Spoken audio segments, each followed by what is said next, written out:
Captain Vexistar stared at the scanner display with his three eyes narrowed in confusion. The readings made no sense. His ship, the Silent Current, had been exploring the outer rim of the galaxy for 2 standard cycles, mapping new star systems and cataloging planets. This was supposed to be routine work. Nothing lived out here in the cold darkness between spiral arms. Yet the scanner showed artificial structures on the 4th planet of this unnamed system. "Science Officer Kethra, please verify these readings," Vextar said, his voice carrying the slight hiss that marked his species. The Zephyrians had been exploring space for over 3,000 years. They prided themselves on being logical and careful. Strange readings usually meant equipment problems. Kethra floated over to the captain's station, her blue-tinged skin reflecting the bridge lights. She ran the scan 3 more times, checking each reading carefully.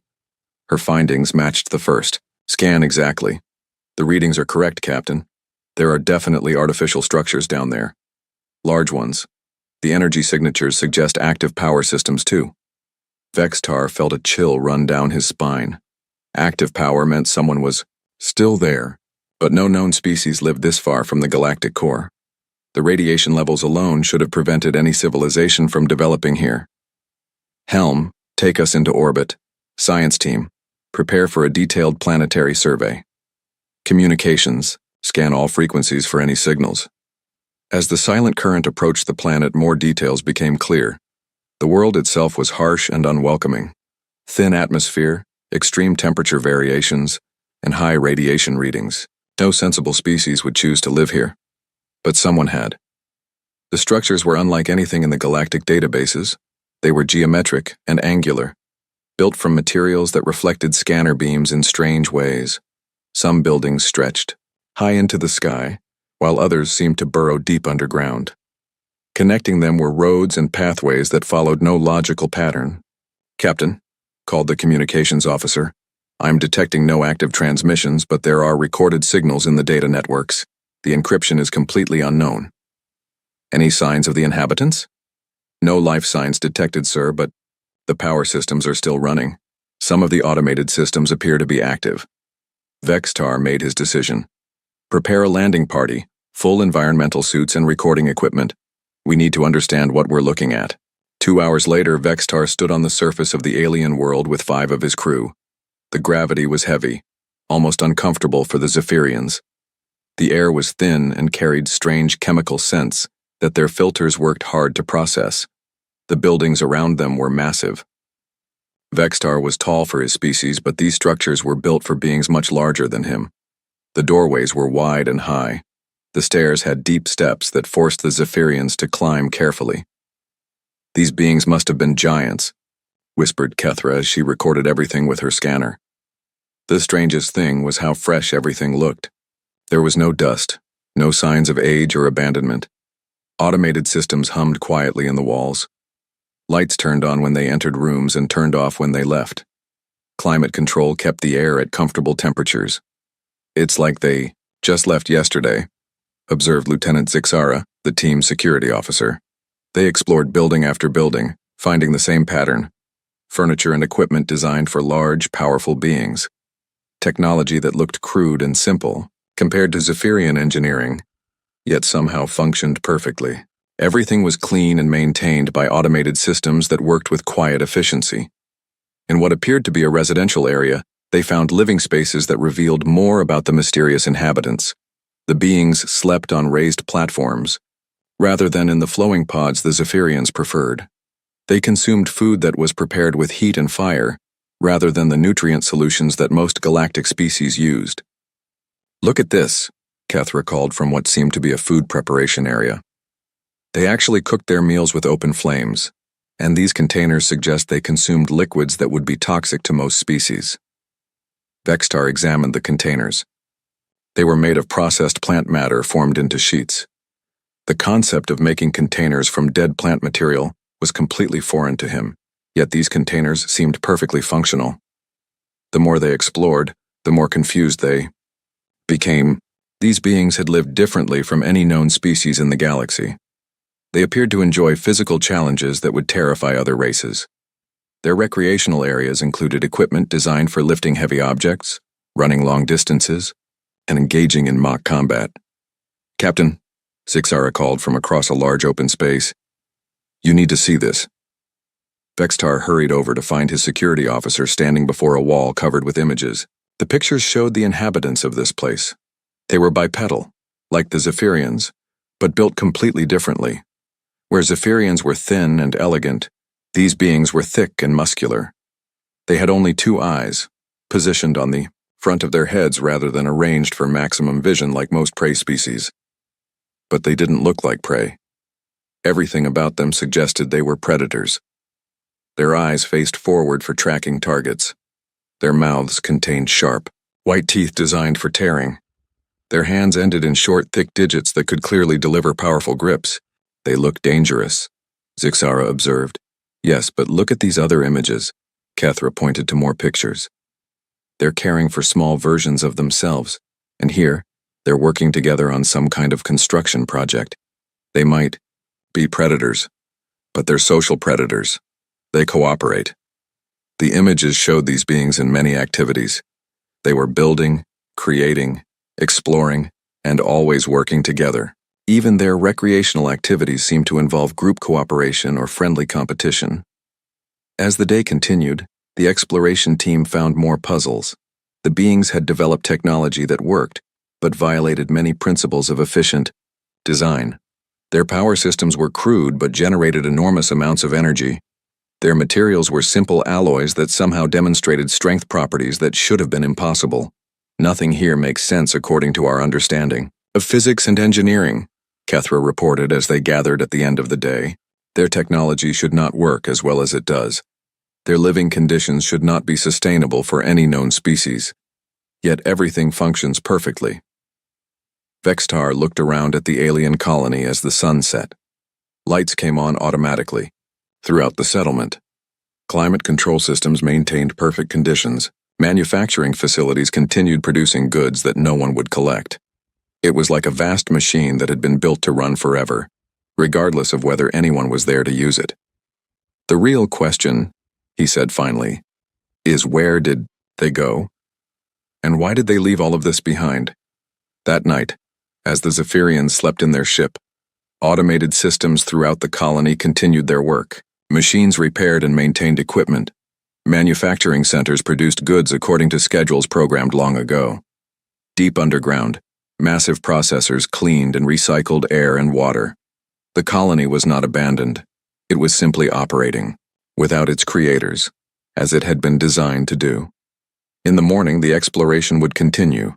The Zephyrians would discover more about the mysterious beings who had built this place. They would find records and data that would challenge everything they thought they knew about life in the galaxy. But tonight, the colony hummed with quiet activity under alien stars, waiting patiently for its creators to return, or for new visitors to discover the wonders they had left behind. Dr. Kethra carefully recorded every detail as she examined the power generation facility. 3 days had passed since their arrival, and each discovery made less sense than the last. The technology before her violated basic principles that had guided galactic civilization for thousands of years. The power core was a massive, brutal-looking device that seemed to have been assembled from spare parts. Thick cables ran everywhere, held in place by simple metal brackets. Warning signs in the alien language covered every surface. Everything about it suggested crude, dangerous engineering. Yet it was producing more energy than the most advanced Zephyrian reactors. "This is impossible," she muttered, taking detailed scanner readings. "The efficiency ratings are beyond theoretical maximums. The radiation containment shouldn't work with these materials. But it does work, and it's been running perfectly for who knows how long." Captain Vextar joined her in the facility, ducking under a low-hanging pipe that had been sized for the larger alien inhabitants. "What have you found?" "A complete contradiction of everything we know about energy production. Look at this." Kethra pointed to a section of the reactor. "They're using basic metal alloys for radiation shielding. Any competent engineer would tell you that's suicide, but somehow it's working better than our best containment materials." They moved to the next section, where Lieutenant Zixara was examining what appeared to be manufacturing equipment. The machines were enormous, built to handle materials that would require heavy industrial equipment for most species to manage. The manufacturing processes are just as strange. Zixara reported. They seem to prefer brute force solutions to elegant engineering, where we would use precise molecular assembly. They heat metals to extreme temperatures and pound them into shape with massive hammers. Vextar examined a finished product from one of the machines. It was a simple tool, crude-looking and heavy, but when he tested its strength, the tool proved to be nearly indestructible. Their philosophy seems to be, build it strong enough that it never breaks, rather than our approach of building it precisely enough that it doesn't need to be strong. The exploration team spent the morning examining workshop after workshop. Each facility revealed the same pattern, technology that looked primitive but performed beyond expectations. The aliens had developed solutions that worked through pure stubborn determination, rather than elegant design. In one workshop, they found evidence of the aliens' problem-solving methods. Broken equipment sat next to repaired versions that had been modified with additional materials and reinforcements. Instead of replacing damaged items with identical copies, these beings had improved them. Look at this pattern, Kethra observed, scanning a repaired device. The original component failed, so they added more material and made it stronger. When that version had problems, they added even more reinforcement. They kept modifying and improving until it became something completely different from the original design. Trial and error engineering, Vextar noted, but taken to an extreme level. They don't seem to believe in theoretical limits. They discovered a storage area filled with what appeared to be failed experiments and abandoned projects. But even the failures revealed impressive engineering. Devices that hadn't worked as intended still demonstrated innovative solutions to complex problems. Ensign Thalix, the team's youngest member, called out from across the workshop. Sirs, you need to see this transportation system. They gathered around what was clearly a vehicle designed for moving through the colony. Like everything else, it was built for beings much larger and stronger than the Zephyrians. The propulsion system was a chemical combustion engine that burned liquid fuel in controlled explosions. They use explosions to move around? Zixara asked in disbelief. Apparently so, and look at these tire structures. Kethra pointed to circular objects made of some flexible material. They actually make contact with the ground surface for traction. No magnetic levitation, no gravity manipulation, just direct physical contact. Vextar studied the vehicle with growing amazement. It's so simple, but it would work in almost any environment. No complex electronics to fail. No need for prepared magnetic surfaces or gravity generators. Just an engine, wheels, and a steering mechanism. The afternoon brought more discoveries in what appeared to be a research facility. Here they found evidence of the aliens' scientific methods. Instead of the careful theoretical work that characterized Zephyrian research, these beings seemed to prefer direct experimentation. Laboratory after laboratory showed evidence of hands-on testing. Equipment had been built, tested to destruction, rebuilt with improvements and tested again. The aliens appeared to learn more from studying failures than successes. They have an interesting approach to scientific research, Kethra observed as she examined testing equipment. Rather than spending years in theoretical development, they build working prototypes immediately and learn by watching them fail. Fast. Iteration, Vexistar noted. Build it, break it, fix it better, repeat. It's crude but probably very effective for rapid development. The most shocking discovery came in a facility that appeared to be devoted to transportation technology. Here they found evidence that the aliens had developed faster-than-light travel, using methods that made no sense according to established physics. Their FTL drives were massive, inefficient-looking devices that appeared to brute force their way through space-time rather than elegantly manipulating it like Zephyrian technology. The mathematics they used were completely different from galactic standard equations. This shouldn't work, Kethra said, staring at the alien FTL equations displayed on a wall screen. They're ignoring half the variables that make faster-than-light travel possible. But according to these test logs, their drives work better than ours. How is that possible? I have no idea. It's like they found a completely different way to achieve the same result, a way that ignores our understanding of how the universe works. As evening approached, the team gathered to compare their findings. Each department had discovered the same pattern, technology that violated established principles but worked better than it should. Everything about this civilization challenges our basic understanding of engineering and physics, Vextar summarized. They build things that shouldn't work, using methods that ignore established science and somehow achieve results that surpass our best technology. Maybe, suggested Thalix hesitantly. They come from a background that forced them to find different solutions. Their original environment might have required approaches that seem crude to us but work in conditions we've never encountered. Kethra nodded thoughtfully. That would explain the emphasis on strength and durability over efficiency and elegance. If they evolved in a harsh environment, they would have learned to build things that could survive under extreme conditions.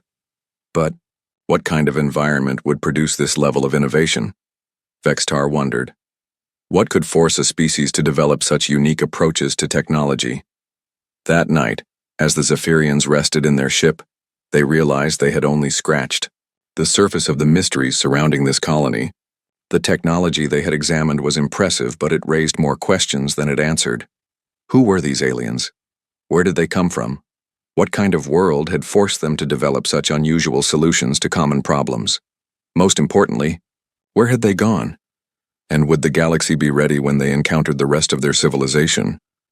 The colony continued its automated operations around them, maintaining systems that had been designed to run for centuries without supervision. Somewhere in the data banks, the answers to their questions waited to be discovered. The central data repository stood at the heart of the colony like a massive monument to knowledge. Dr. Kethra approached the building with growing excitement and nervousness. For 5 days, they had been studying the technology and structures, left behind by the mysterious aliens. Now they might finally learn who these beings were and where they had come from.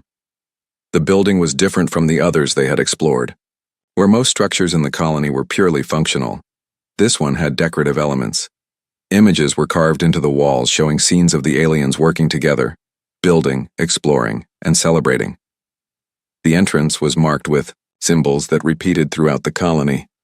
This appears to be their most important building, Captain Vextar observed as they entered the main chamber. The construction is more elaborate and the security systems are more sophisticated. The interior was filled with data storage devices, display screens, and access terminals. Everything was built to accommodate the large alien physique, forcing the Zephyrians to use portable platforms to reach the controls. The systems were still active, maintaining vast libraries of information.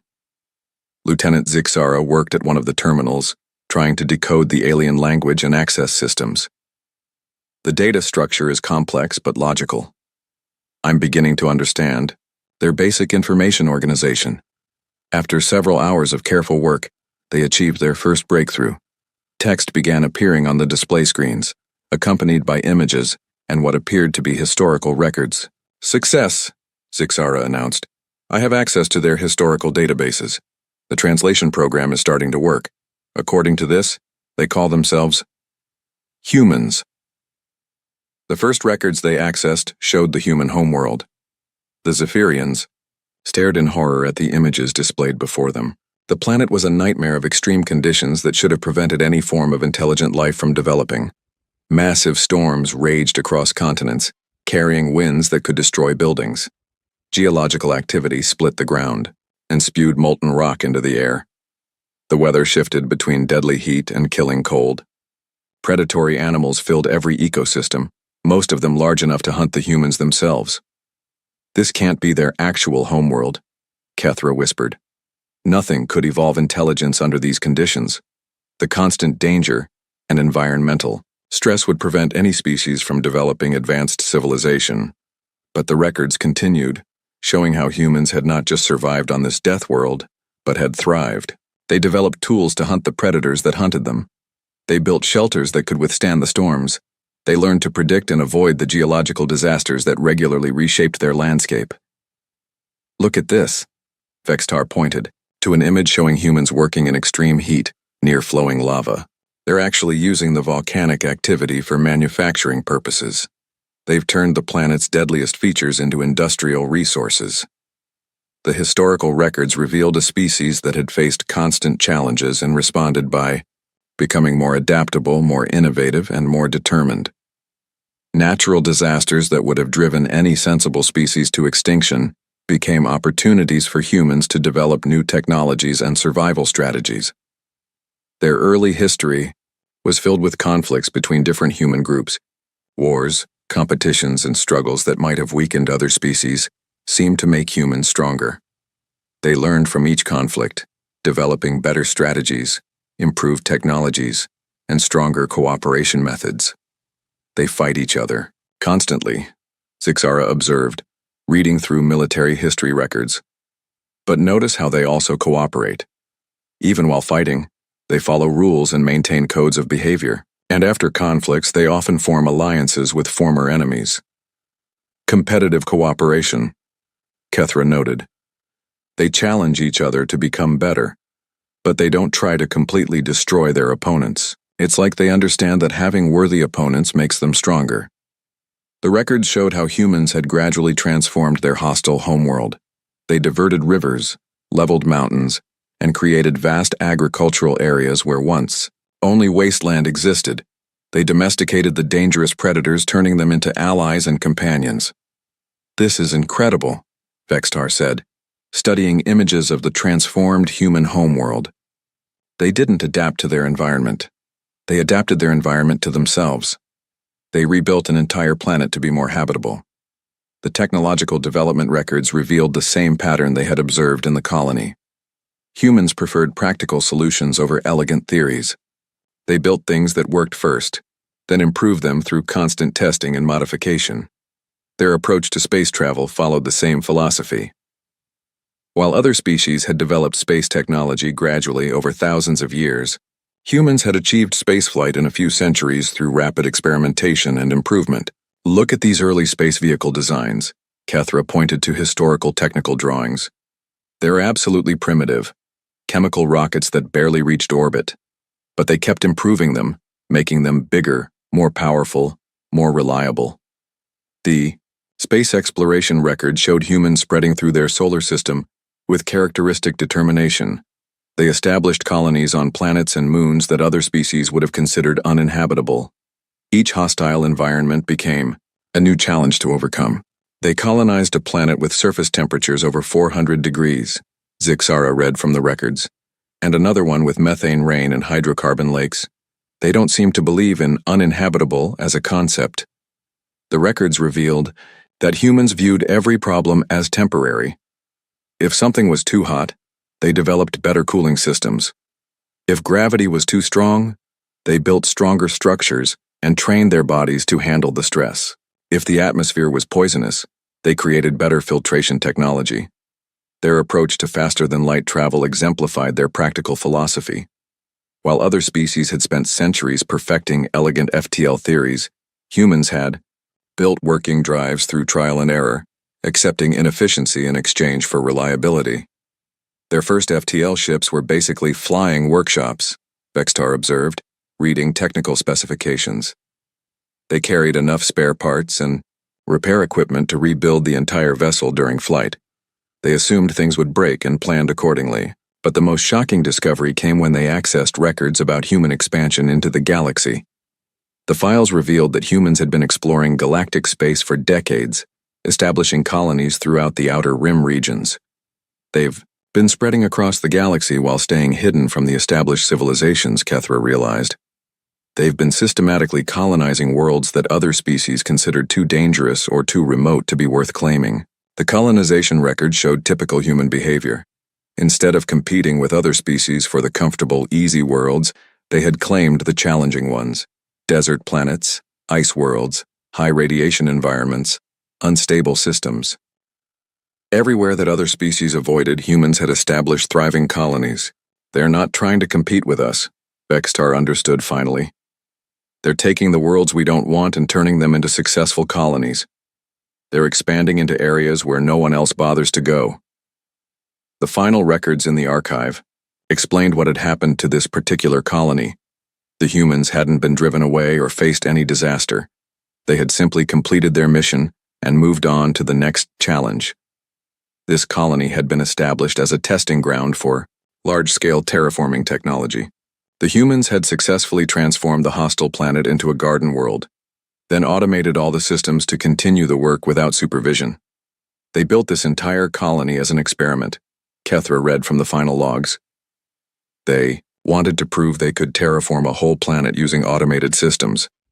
Once they succeeded, they left the machines running and moved on to terraform an entire solar system simultaneously. The archive's last entry was a message from the colony administrator. Phase 1 terraforming complete. All systems functioning within acceptable parameters. Automated expansion proceeding according to schedule. Colony ready for Phase 2 settlers. In approximately 50 standard years. Administration transferring to Kepler Station for multi-system terraforming project.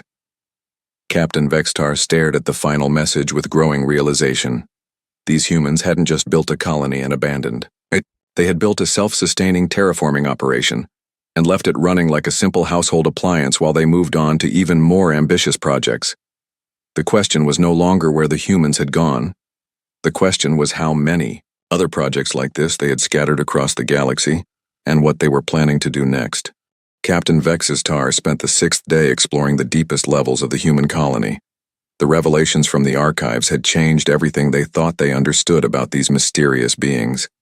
Now he needed to see the full scope of what the humans had accomplished here. Deep underground, massive machines continued their work in chambers that stretched beyond the reach of their portable lights. The scale of the operation was breathtaking. Automated systems processed raw materials, manufactured components, and maintained equipment without any supervision. It was like discovering a vast industrial civilization that needed no inhabitants. Captain, Dr. Kethra called from across the chamber. You need to see these manufacturing specifications. The humans aren't just terraforming this planet. They're preparing it for something much larger. She led him to a monitoring station that displayed the colony's complete operational plan. The screens showed projected timelines, resource allocations, and construction schedules that extended centuries into the future. According to these projections, the automated systems will continue expanding the colony for the next 200 years, Kethra explained. They're building infrastructure for a population of over 10 million beings. 10 million? Vextar studied the numbers with disbelief. This planet could barely support the few thousand humans who were here when they left. That's because they're not just terraforming the surface. Look at this. Kethra brought up geological surveys showing the planet's transformation. They're modifying the core temperature, adjusting the magnetic field, and redesigning the atmospheric composition. Kentiu, 50 years. This will be a completely different world. Lieutenant Zixara joined them at the monitoring station, carrying data tablets filled with information from other sections of the underground complex. The manufacturing facilities are producing colonization equipment for dozens of different planetary environments. They're not just planning to expand here. They're using this colony as a supply base for further expansion. The deeper they went, the more impressive the operation became. Automated mining systems extracted resources from the planet's crust and processed them into construction materials. Manufacturing centers produced everything from basic tools to complex technological components. Transportation systems moved materials through underground networks that connected every part of the colony. The humans built this entire operation to run without them, Vextar realized. They created a self-sustaining industrial complex and left it running like a simple household appliance. In the deepest levels, they discovered the colony's most ambitious project. A massive construction facility building what appeared to be starship components.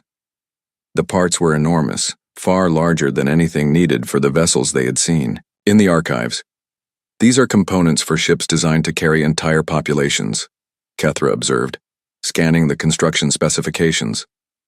Colony ships built for journeys that might take decades or centuries, or ships designed to carry the equipment needed for terraforming entire star systems, Zixara added, reading from a technical manual. Look at these payload specifications. These vessels are designed to transport industrial equipment on a scale that most civilizations would consider impossible. They spent hours exploring the construction facility, trying to understand the scope of human ambitions. The ships being built were not elegant or efficient by galactic standards. Like everything else humans created, they were built for durability and functionality over aesthetic appeal. But the scale was overwhelming. Each ship was large enough to carry the population and equipment needed to establish multiple colonies simultaneously. The humans weren't planning to expand slowly and carefully like other galactic civilizations. They were planning to spread across vast areas of space in coordinated waves. "Captain," Thalix called from across the facility, "I've found their navigation databases. You need to see this." The navigation system revealed the true scope of human expansion. Star charts showed human colonies scattered across dozens of star systems, all in regions that established galactic civilizations had ignored or avoided. "They're everywhere," Vextar whispered, studying the colony locations. High radiation systems, binary star systems, planets with extreme gravity or hostile atmospheres. They're systematically colonizing every world that other species consider uninhabitable. "And look at the communication logs," Thalix added, bringing up data streams from other colonies. "They're all still active, all still expanding. The humans have created a network of self-sustaining colonies across hundreds of light-years of space. The communication logs revealed regular data exchanges between human colonies, sharing technological improvements, resource allocations, and expansion plans. Each colony was developing new solutions to local challenges, then sharing those solutions with the entire network. They're not just expanding randomly, Kethra realized. This is coordinated expansion on a galactic scale. Each colony is designed to support further expansion into new regions. The log showed human colonies in radiation-soaked systems developing better shielding technology, then sharing those improvements with colonies facing different challenges. Iceworld colonies shared heating and insulation innovations. High-gravity colonies developed stronger materials and construction techniques. "It's like they're turning the galaxy's most hostile environments into research laboratories," Zixara observed. "Every challenge they overcome makes them better prepared for the next challenge." But the most shocking discovery came when they accessed the humans' long-term planning files. The expansion they were witnessing was just the beginning. The humans had developed plans for systematic exploration and colonization of the entire galaxy. They're planning to terraform and colonize every habitable system in the galaxy. Vextar read from the planning documents, not just the easy worlds. Every world that could potentially support life with the right modifications. The timeline was ambitious beyond anything the established galactic civilizations had ever attempted. While other species expanded slowly, over thousands of years, carefully selecting only the most suitable worlds, humans planned to claim and transform entire regions of space within centuries. "They don't think like us," Kethra observed. "We see expansion as a gradual process of finding suitable worlds and adapting to them. They see expansion as transforming unsuitable worlds into suitable ones. And they have the technology to do it," Zixara added, reviewing the terraforming equipment specifications. "These automated systems can transform almost any planet into a habitable world, given enough time and resources." The final piece of the puzzle came from the colony's administrative files. The humans who had established this colony weren't refugees or explorers seeking new homes. They were engineers and planners working on the largest construction project in galactic history. This colony was never meant to be permanent. Vexitar understood finally. It was a staging ground, a testing site, and a manufacturing center for something much larger. The files revealed that the humans were implementing an expansion strategy they called Project Genesis. The goal was to establish self-sustaining colonies throughout the galaxy, each one designed to continue expansion without supervision from the homeworld. "They're not trying to build an empire," Kethra realized. "They're trying to seed the galaxy with human civilization. Every colony is designed to eventually become independent and continue expanding on its own." The strategy was brilliant in its simplicity. Instead of trying to maintain control over vast distances, the humans were creating autonomous colonies that could survive and expand without support. Each colony would eventually spawn new colonies, creating an exponential expansion pattern. In a few thousand years, there could be human colonies in every system in the galaxy, Vextar said, studying the projection models, not through conquest or competition with other species, but by claiming and transforming the worlds that no one else wants. As they prepared to leave the underground complex, the exploration team realized they had discovered something unprecedented in galactic history. The humans weren't just another species expanding into space. They were implementing a systematic transformation of the galaxy itself. The question was no longer what the humans were planning to do. The question was whether the established galactic civilizations were ready for the changes that were already underway. Above them, the colony's automated systems continued their work, building toward a future that would reshape the galaxy in ways that no one had ever imagined possible. Captain Vextar stood on the observation deck of the Silent Current as his ship prepared to leave the human colony. 7 days of exploration had fundamentally changed his understanding of the galaxy and the Zephyrians' place in it. The systematic documentation of everything they had discovered filled the ship's entire database. Behind them, the colony continued its automated operations. Manufacturing facilities produced construction materials, terraforming systems modified the atmosphere and climate, and communication arrays maintained contact with dozens of other human settlements scattered across the outer rim. All without a single human present to oversee the work. "Final systems check complete, Captain," reported Lieutenant Zixara. "All data has been secured and transmitted to Zephyrian Command. The Galactic Council should receive our preliminary report within 6 standard days." Dr. Kethra joined them at the observation window, carrying the last of her research materials. "I've completed my analysis of their expansion patterns. Based on the colony locations and resource allocation data, I estimate there are at least 200 active human settlements, with more being established regularly. 200 colonies that we know about," Vextar corrected. "The humans appear to value operational security. They may have many more settlements that don't communicate with this network." The implications were staggering. While the established galactic civilizations had spent millennia carefully expanding through the most habitable systems, humans had been quietly colonizing everywhere else. They had turned the galaxy's most challenging environments into thriving settlements. "Sir," called Ensign Thalix from the communication station, "I'm detecting new signals from deeper and unexplored space. The transmission patterns match human technology." Vextar studied the signal analysis.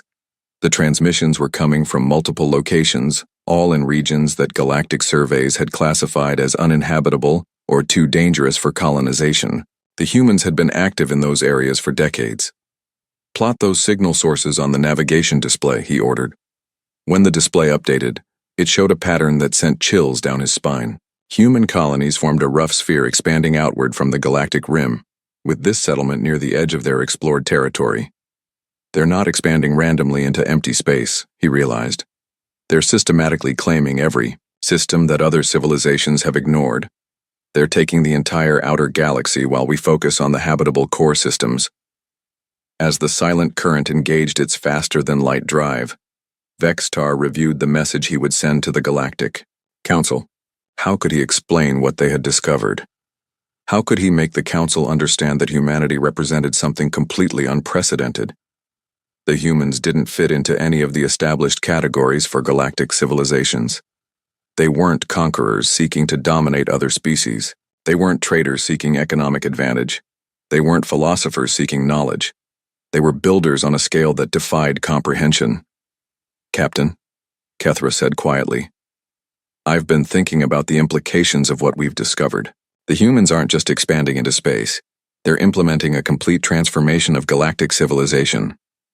"Explain." "Every species in the galaxy has developed within certain limitations. We accept that some worlds are uninhabitable, some systems are too dangerous, some projects are too ambitious to attempt. The humans don't accept any of those limitations." Vextar nodded slowly. "They see challenges where we see impossibilities." "Exactly. And they have the technology and determination to overcome challenges that would stop other civilizations. In a few centuries, they'll have claimed and transformed more territory than the rest of galactic civilization combined." The journey back to Zephyrian space would take several weeks, giving the crew time to analyze everything they had learned. The more they studied the human data, the more impressive their achievements became. The humans had developed solutions to problems that other species had never even attempted to solve.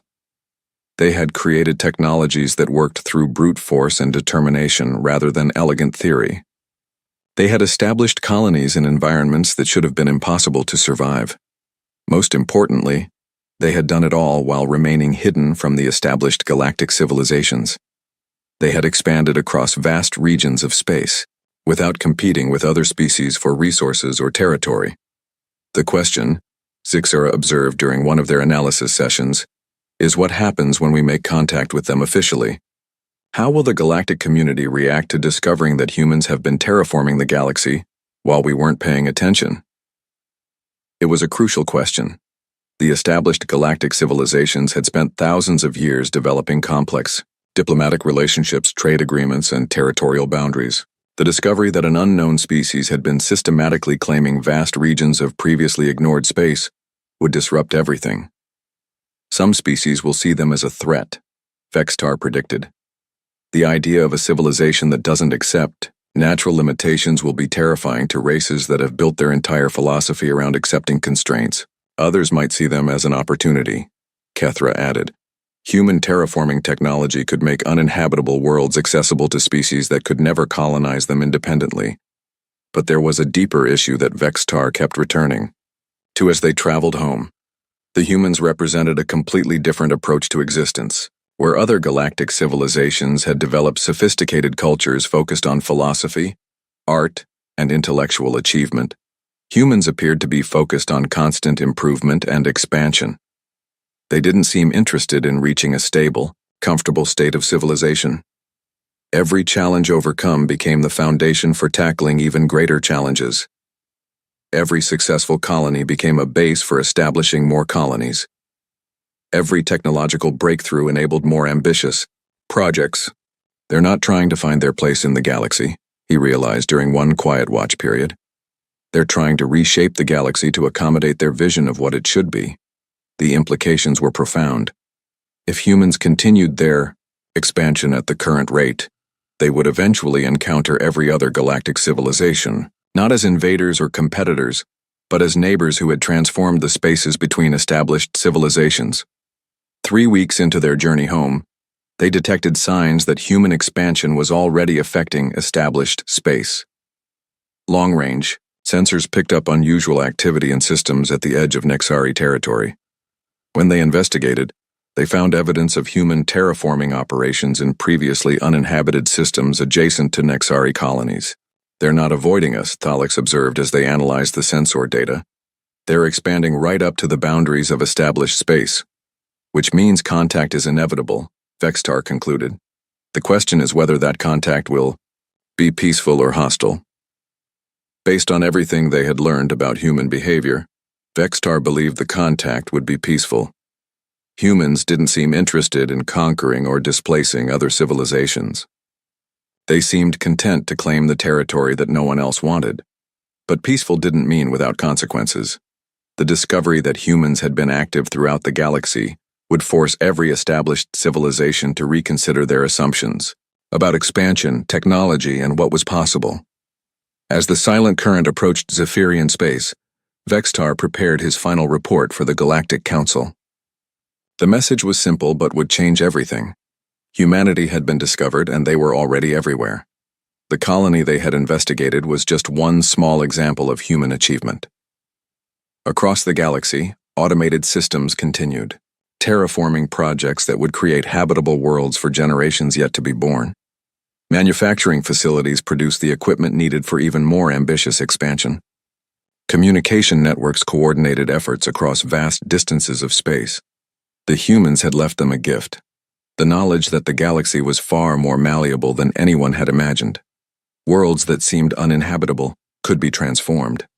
Challenges that seemed impossible could be overcome.